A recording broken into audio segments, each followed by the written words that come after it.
आज हम कसर के बारे में सीखेंगे। सबसे पहले हमारे सामने ये एक गोल शक्ल की चीज है, रोटी जैसी। अब हम इसके जरिए कसर को समझेंगे। हमारे पास में ये मुकम्मल पूरी एक चीज है। इसको हमने दो हिस्सों में बांट दिया, इसके दो टुकड़े कर दिए। इसको दो हिस्सों में बांट दिए तो ये आधा हो गया और ये आधा हो गया। तो इसको लिखेंगे हम 1/2 कसर की सूरत में, 1/2। इसमें एक जो है वो शुमार कुनिंदा है और 2 नसब नुमा। एक को कहते हैं शुमार कुनिंदा, दूसरे को नसब नुमा। नीचे वाला नसब नुमा, ऊपर वाला शुमार कुनिंदा, और बीच की ये जो लकीर है इसको कहते हैं बटे। तो ये हो गया आधा। जब आधा रहा तो हम इस शक्ल में लिखेंगे। अब ये जो आधा था इसको हमने और 2 हिस्सों में बांट दिया। 2 हिस्सों में 2 टुकड़े उसके कर दिए।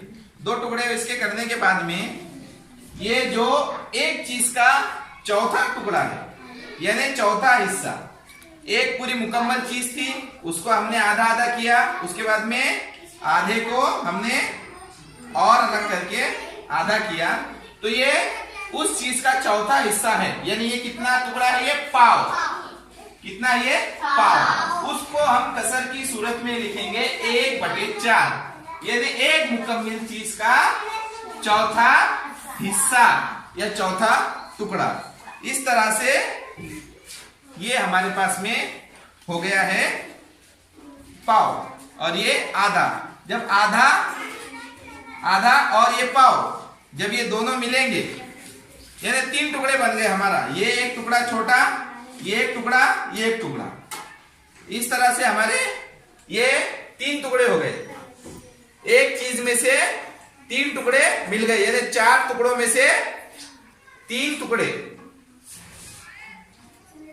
समझ में आ गया आपको? यानी 4 हिस्सों में से ये 3 हिस्से हो गए। तो ये कितना हो गया? पौन। जब हम रोटी भी खाते हैं तो उसमें हम जब रोटी तोड़ते हैं तो आधी रोटी इस हिसाब से होती है, पाव रोटी इस हिसाब से, और अगर पौन रोटी हमें खानी हो तो वो इस तरह से हमें तोड़ना पड़ता है उसको। तो इस तरह से यहाँ पर आधा, पाव, पौन। पौन यानी 3/4, पाव की कसर 1/4 और आधे की कसर 1/2। और अगर इन सबको मिला दिए तो मुकम्मल यहां पर ये 1 बन जाता है। यहां पर ये पूरा मुकम्मल 1 यहां पर हम लिख सकते हैं, क्योंकि अगर मुकम्मल पूरा रहा तो इसकी कसर क्या होगी? 1। जब आधा रहा 1/2, पाव रहा तो 1/4 पाव में, और पौन रहा तो 3/4। इस तरह से ये अलग शक्ल की एक चीज लेकर उसमें भी हम कर सकते हैं। आधा, पाव और पौन।